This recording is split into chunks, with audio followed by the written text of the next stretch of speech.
तो स्वागत है आप सभी को हमारे YouTube चैनल ए ऑनलाइन सॉल्यूशन 2 में। कैसे हैं आप सभी? उम्मीद करता हूँ खैरियत से होंगे। आज की ये वीडियो आप लोगों के लिए बहुत ही महत्वपूर्ण होने वाली है, क्योंकि आज हम लोग इस वीडियो में बात करने वाले हैं क्लास 10th उर्दू का जो चैप्टर नंबर 2 है, जिसका नाम है क्या? भाभी जान। यहाँ से बहुत ज्यादा सवाल पूछे जाते हैं, तो आइए बिना देरी किए हुए हम लोग इसकी बात करते हैं और जानते हैं कि इसमें क्या बताया गया है और इसके मुसन्निफ कौन है। ठीक है, चलिए शुरू करते हैं। तो हमारा जो चैप्टर नंबर 2 है उसका नाम है भाभी जान। क्या नाम है? भाभी जान। ये क्या है, यानी ये कैसी सिन्फ है? सिन्फ आपको बता दिया गया है। सिन्फ अफसाना, ये क्या कहते हैं, विद्या को कहते हैं, कैसी विद्या है। ठीक है, तो ये कैसी सिन्फ है?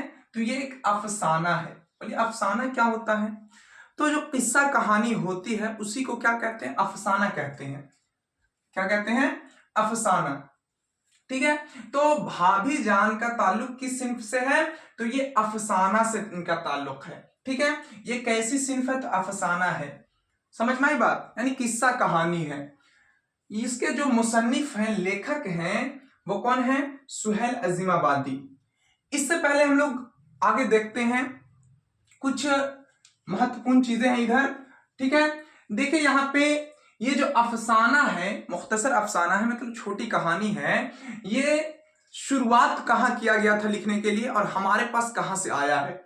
तो ये जो मुख्तसर अफसाना है ये मगरिब अदब का देन है। क्या? मगरिबी अदब का देन है, यानी कि पश्चिम से हमारे तरफ आया है ये अफसाना। चलिए ठीक है, मान लेते हैं कि ये पश्चिम से हमारे तरफ आया है। तो ये जो अफसाना है, इसको लिखने वाले सबसे पहली बार कोई अफसाना होगा, ऐसी कहानी होगी जो सबसे पहली बार लिखी गई होगी। ठीक है, तो वही कहता है कि जो उर्दू का पहला अफसाना है, यानी कि जो सबसे पहली बार जो अफसाना लिखा गया था, सबसे पहली बार जो कहानी लिखी गई थी, उसका नाम है नसीर और खदीजा। क्या नाम है? नसीर और खदीजा। यानी कि उर्दू का जो सबसे पहला अफसाना है, पहली कहानी है, वो कौन सी है? नसीर और खदीजा। और ये कब लिखी गई थी? तो 1903 ईस्वी को। 1903 ईस्वी को जो है ये अफसाना लिखी गई थी। ठीक है, नसीर और खदीजा। देखिए अब जो है कहता है कि मान लीजिए कि उर्दू का पहला अफसाना नसीर और खदीजा है, ये 1903 ईस्वी को लिखा गया। ठीक है, तो इसको लिखने वाला कोई होगा ना, इसको लिखने वाला कोई होगा, तो उसी को कहेंगे उर्दू का पहला अफसाना निगार। यानी कि उर्दू का पहला अफसाना लिखने वाला व्यक्ति कौन है? ठीक है, तो राशिदुल खैरी। क्या? राशिदुल खैरी जो है उर्दू का सबसे पहला अफसाना निगार हैं, जिन्होंने 1903 ईस्वी में नसीर और खदीजा नाम का एक अफसाना लिखे। ठीक है, तो उर्दू का पहला अफसाना निगार कौन हो जाएंगे? राशिदुल खैरी। कौन? राशिदुल खैरी। चलिए आगे देखिए, कहता है तरक्की पसंद तहरीक का आगाज 1936 ईस्वी को हुआ। यह भी सवाल पूछ देता है कि तरक्की पसंद तहरीक का आगाज कब हुआ? तो 1936 ईस्वी को। अब बोलिए तरक्की पसंद तहरीक का आगाज क्या है? तो इस समय जो है नए नए शायर, नए नए अफसाने निगार और नए नए मतलब लेखक जो है उभर करके आए। ऐसा लगा कि पूरी क्रांति आ गई। ठीक है, तो वही कहा गया कि तरक्की पसंद तहरीक का आगाज कब हुआ? 1936 ईस्वी को। तो ये कुछ महत्वपूर्ण बातें थी जो आप लोगों को बताना बहुत जरूरी था। पूछ देता है यहां से भी सवाल कि उर्दू का पहला अफसाना निगार कौन है? ठीक है, तो उर्दू का पहला अफसाना निगार कौन है? राशिदुल खैरी। ठीक है, 2023 में सवाल पूछा था कि नसीर और खदीजा, अफसाना नसीर और खदीजा के मुसन्निफ कौन है? तो राशिदुल खैरी। तो ये सब याद करना बहुत जरूरी है। चलिए आते हैं हम लोग कहां? टॉपिक में। तो हम लोगों को पढ़ना क्या था? भाभी जान। क्या पढ़ना था? भाभी जान। ये क्या है? तो एक अफसाना है और इसके जो मुसन्निफ हैं, मुसन्निफ बताया गया था, मुसन्निफ किसको कहते हैं? लेखक को कहते हैं। यानी कि जो अफसाना भाभी जान है, इसके जो लेखक हैं, राइटर हैं, यानी मुसन्निफ हैं, वो कौन है? सुहेल अजीमाबादी हैं। ठीक है, इनका असल नाम सैयद मुजीबुर रहमान है। यानी कि असल नाम कह लीजिए या बचपन का नाम कह लीजिए, यानी कि माँ बाप ने जो नाम रखा है वही नाम क्या था, सैयद मुजीबुर रहमान। सुहेल अजीम आबादी का असल नाम क्या था, सैयद मुजीबुर रहमान। ठीक है, सुहेल अजीम आबादी, यहां पे थोड़ा जान लीजिए कि सुहेल अजीम आबादी जो है अफसाना लिखते हैं, अफसाना निगार हैं, लेकिन अपनी अदबी जिंदगी का आगाज जो है यानी शुरुआत किस चीज से किए थे, तो ये शेरो शायरी से किए थे। किस चीज से किए थे, शायरी से। ठीक है, लेकिन इनको शायरी में उतनी रुचि नहीं हुई, ठीक है, उतना जो है क्या कहते हैं दिलचस्पी नहीं दिखा पाए शायरी में, फिर अफसाना लिखना शुरू कर दे और बेशुमार अफसाना लिखे। आगे देखिए, कहता है सुहेल अजीम आबादी की पैदाइश 1911 ईस्वी को पटना में हुई। सुहेल अजीम आबादी की पैदाइश कब हुई, 1911 ईस्वी को पटना में। ठीक है, ये एक जमींदार खानदान से ताल्लुक रखते थे। यहां से सवाल बहुत ज्यादा पूछा गया है कि सुहेल अजीम आबादी कैसा खानदान से ताल्लुक रखते थे, तो जमींदार खानदान। ठीक है, सुहेल अजीम आबादी एक साल के थे, यानी कि सुहेल अजीम आबादी की उम्र कितनी थी, 1 साल की थी, तो इनके वालदा का इंतकाल हो गया था। सुहेल अजीम आबादी कितने साल के थे, सिर्फ 1 साल के थे, तो वालदा का क्या हो गया था, इंतकाल हो गया था। और परवरिश जो है नानिहाल में हुई। क्या करें कि वालदा का इंतकाल हो गया और सुहेल अजीम आबादी की परवरिश कहां हुई, नानिहाल में। चलिए आगे देखिए, कहता है इब्तदाई तालीम पटना के मदरसा में हुई, यानी कि पटना में ही इनकी क्या थी, नानिहाल।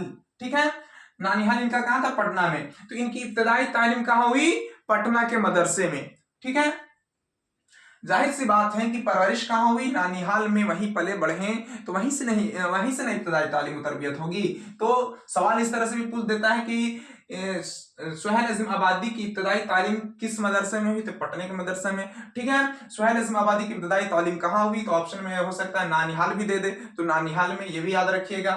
आगे देखिए, कहता है कि सुहेल अजीम आबादी का आबाई वतन कहां, सुहेल अजीम आबादी का आबाई वतन तो कहां है, शाहपुर भदौल। ठीक है, आबाई वतन क्या होता है, आबाई वतन, तो जो दादा परदादा का जो पुराना घर होता है वही आबाई वतन कहलाता है। क्या कहलाता है, आबाई वतन। जैसे किसी के वालिद जो है कहीं और के रहने वाले हैं, कहीं और जाकर के बस गए, उनका पुराना घर कहीं और है, कहीं और जाकर के बस जाते हैं, तो ये जो है इनके वालिद जो है कहां, पटना में बसे थे, लेकिन इनका जो है आबाई वतन था, दादा परदादा का घर कहां, शाहपुर भदौल, हालांकि ये भी क्या पटना जिले में ही है।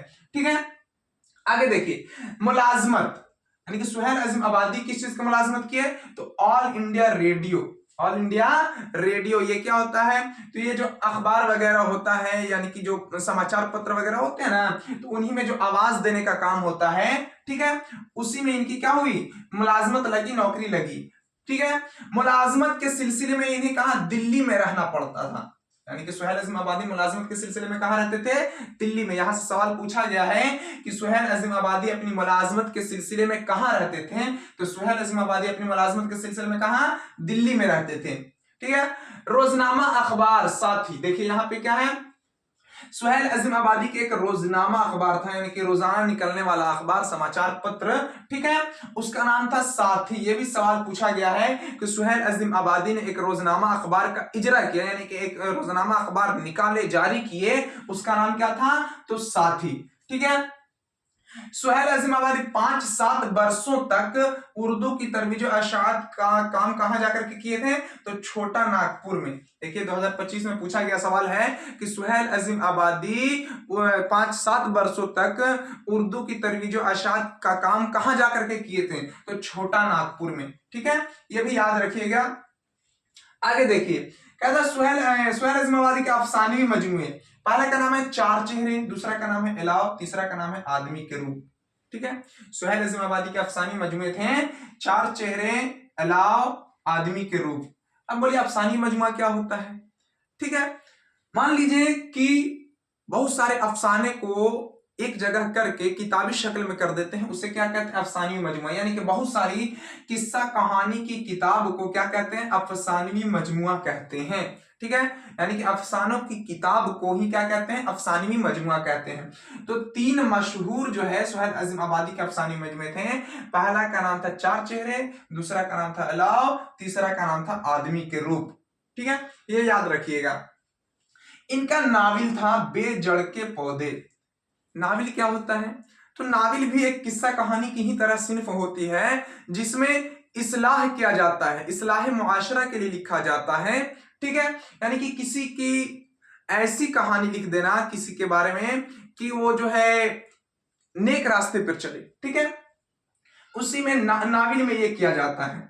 आगे देखिए क्या कहता है कि सुहेल अजीम आबादी के अफसानों की तादाद 125 है, यानी कि सुहेल अजीम आबादी बेशुमार अफसाने लिखे हैं। ठीक है, लगभग ऐसे ये 3 को छोड़ा करके, यानी कि ये 3 अफसानवी किताबें हैं, अफसानी मजमुए हैं, इसमें पता नहीं कितने अफसाने होंगे। ये 3 को छोड़ा करके लगभग 125 और अफसाने इन्होंने लिखे हैं। किसने? सुहेल अजीम आबादी ने। ठीक है, आगे देखिए सुहेल अजीम आबादी का इंतकाल 1980 ईस्वी को हुआ। सुहेल अजीम आबादी का इंतकाल 1980 ईस्वी को हुआ। तो इतनी सारी बातें हमें किनके बारे में जानना है? सुहेल अजीम आबादी के बारे में जाननी थी। ठीक है, चलिए शुरू करते हैं हम लोग। जो हमारा अफसाना था बहाबी जान, ठीक है, सुहेल अजीम आबादी ने लिखे हैं, वो क्या लिखे हैं ये देखते हैं। चलिए देखिए, ये हमारी किताब है और इसका लेसन 2 देखिए ये है। तो इसमें बहुत लंबा दिया गया है, जो लगभग अगर हम आप लोग के सामने पढ़े तो बहुत ज्यादा लंबा वीडियो हो जाएगा, लेकिन इसको कुछ इसी तरह आसानी से समझते हैं बिना पढ़े। ठीक है, क्या करते हैं? आसानी से समझते हैं। पहले इसे मिटा लेते हैं।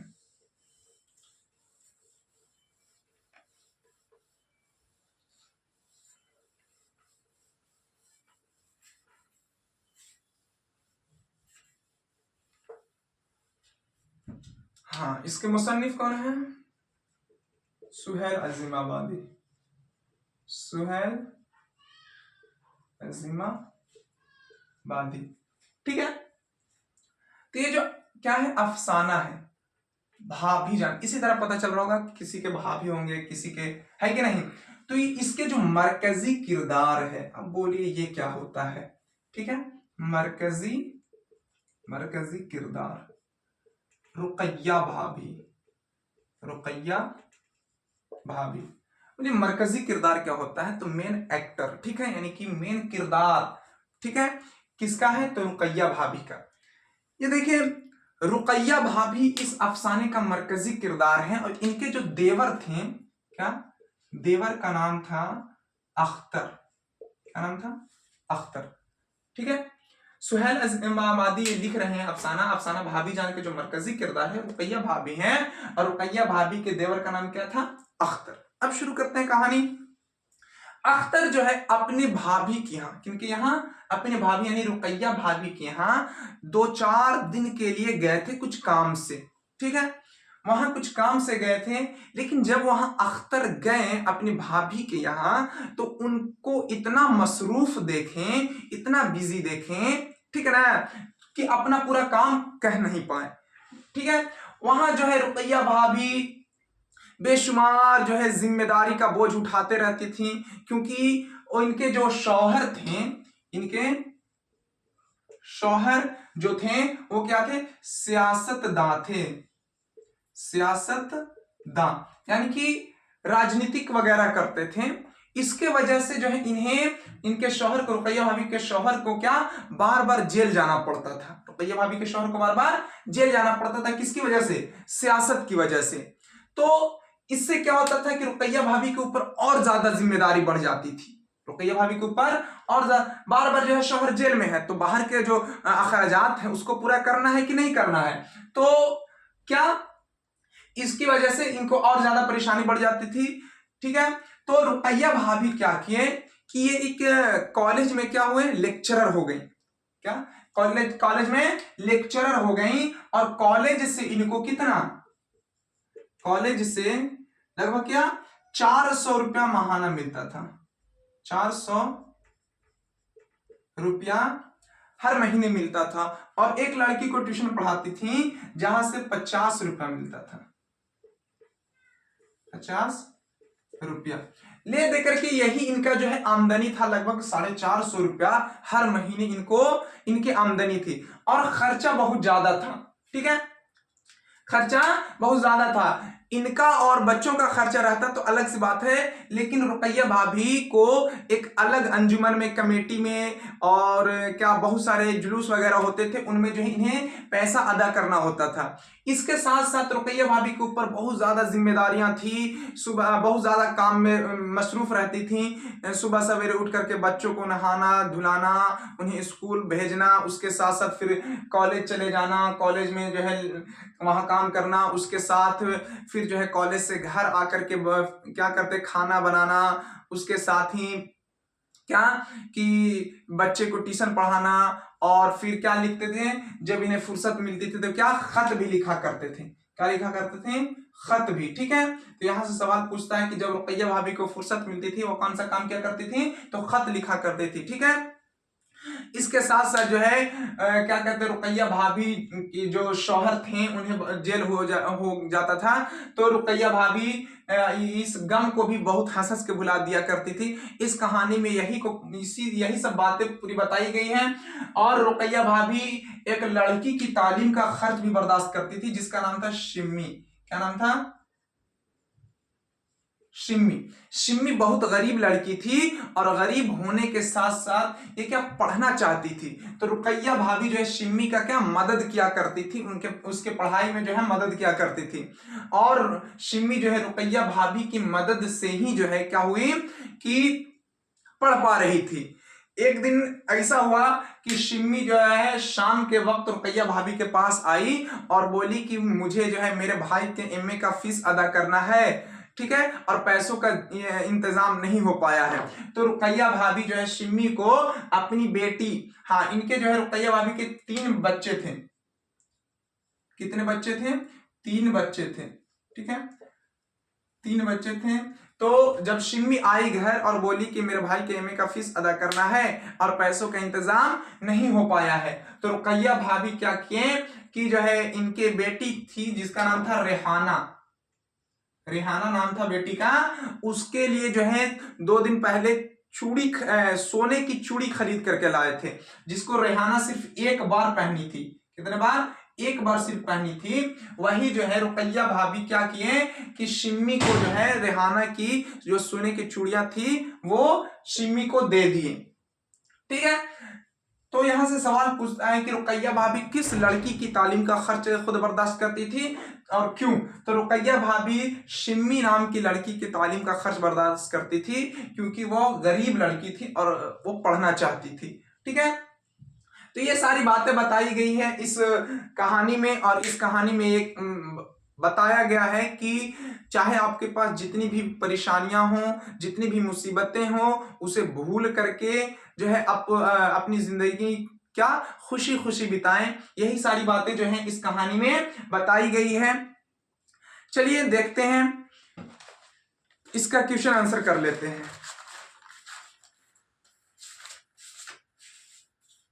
चलिए देखिए, यहां पे है मुख्तसर तरीन सवालात। ठीक है, यानी कि अति लघु उत्तरीय प्रश्न, यानी कि सबसे छोटा जो जिसको मान लीजिए ऑब्जेक्टिव क्वेश्चन। ठीक है, तो पहला सवाल है कि सुहेल अजीम आबादी कहां पैदा हुए थे? तो सुहेल अजीम आबादी कहां पैदा हुए थे? आपको बताया गया कि सुहेल अजीम आबादी की पैदाइश कहां? पटना में हुई थी। ठीक है, दूसरा सवाल है कि सुहेल अजीम आबादी के बचपन का नाम क्या था? तो बताया गया कि सुहेल अजीम आबादी के बचपन का नाम सैयद मुजीबुर रहमान था। तीसरा सवाल है कि सुहेल अजीम आबादी के अफसानों के पहले मजमुआ का नाम क्या था और वह किस साल शाये हुआ था? तो आपको बताया गया कि सुहेल अजीम आबादी के जो अफसानवी मजमुआ बताया गया, पहले का नाम था 4 चेहरे। क्या था? 4 चेहरे। दूसरा का नाम था इलाव, और तीसरा का नाम था आदमी के रूप। तो पहला पूछ रहा, तो पहला का नाम क्या है? 4 चेहरे। और कब शाये हुआ था? तो ये 1934 ईस्वी को शाये हुआ था। 1934 ईस्वी को शाये हुआ था। ठीक है, आइए अगला सवाल देखिए। चौथा सवाल है कि सुहेल अजीम आबादी की इब्तदाई तालीम किस मदरसे में हुई थी? सुहेल अजीम आबादी की इब्तदाई तालीम किस मदरसे में हुई थी? तो बता दिया गया कि सुहेल अजीम आबादी की इब्तदाई तालीम पटना के एक मदरसे में हुई थी। ठीक है, देखिए ये देखिए फिर क्या है, मुख्तसर सवालात, मुख्तसर सवालात यानी कि लघु उत्तरीय प्रश्न। ठीक है, पहला है रुकैया भाभी के जिस देवर का किरदार कहानी में पेश किया गया है उसका नाम क्या था। तो अभी बताएं कि रुकैया भाभी के देवर का नाम क्या था, अख्तर। ठीक है, आगे देखिए दूसरा सवाल है कि रुकैया भाभी के शौहर को बार बार जेल क्यों जाना पड़ता था। तो रुकैया भाभी के शौहर को बार बार जेल क्यों जाना पड़ता था, तो सियासत की वजह से। ठीक है, आगे देखिए तीसरा सवाल है रुकैया भाभी किस लड़की की तालीम का खर्च खुद बर्दाश्त करती थी और क्यों। तो अभी बताएं कि रुकैया भाभी शिम्मी नाम की लड़की की तालीम का खर्च बर्दाश्त करती थी, क्यों, क्योंकि शिम्मी एक गरीब लड़की थी और वो पढ़ना चाहती थी। ठीक है, अगला सवाल देखिए 4 नंबर सवाल है रुकैया भाभी को सोने की चूड़ियों को क्यों फरोख्त करवाना पड़ा। फरोख्त का मतलब होता है बेचवाना। तो रुकैया भाभी को सोने की चूड़ियों को क्यों बेचवाना पड़ा, तो रुकैया भाभी के सोने की चूड़ियों को इसलिए बेचवाना पड़ा या फरोख्त करवाना पड़ा क्योंकि शिम्मी के भाई के एमए का फीस अदा करना था। ठीक है, अगला सवाल देखिए 5 नंबर सवाल कि रुकैया भाभी को जब फुर्सत मिलती थी तो वह अपना शौक पूरा करने के लिए कौन सा काम किया करती थी। तो अभी बताएं कि जब रुकैया भाभी को फुर्सत मिलती थी तो क्या, खत लिखा करती थी। क्या लिखा करती थी, खत। ठीक है, तो सारा जो है सवाल का जवाब बता दिया गया है, इससे ज्यादा जो है कुछ नहीं पूछता है। और दीर्घ में अगर बोला जाए तो दीर्घ में पूछता है कि अफसाना भाभी जान के किस किरदार ने आपको सबसे ज्यादा मुतासिर किया और क्यों।